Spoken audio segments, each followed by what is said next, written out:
जय हिंद दोस्तों, आप देख रहे हैं बदला न्यूज निशांत। आप सभी को नए वीडियो पर स्वागत करते हैं।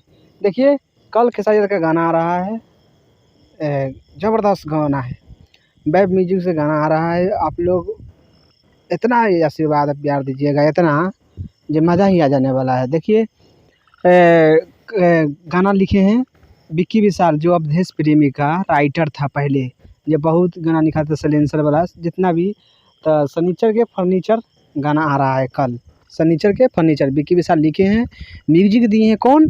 म्यूजिक दिए हैं प्रियांशु सिंह। पवन सिंह का क्या है, म्यूजिक देने वाला है, वो दे रहा है। तो इतना आपको समझ आ गया, कल आ रहा है, मज़ा ही आने वाला है। कल आ रहा है, उसको जवाब दीजिए अच्छा से और प्यार दीजिए अच्छा से। जितना हो सके इस वीडियो के शेयर कीजिए।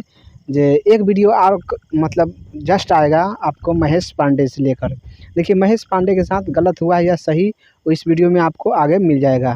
तो चलिए, इस वीडियो को सनीचर को फर्नीचर गाना देखिए और प्यार दीजिए। देखने के लिए थैंक्स।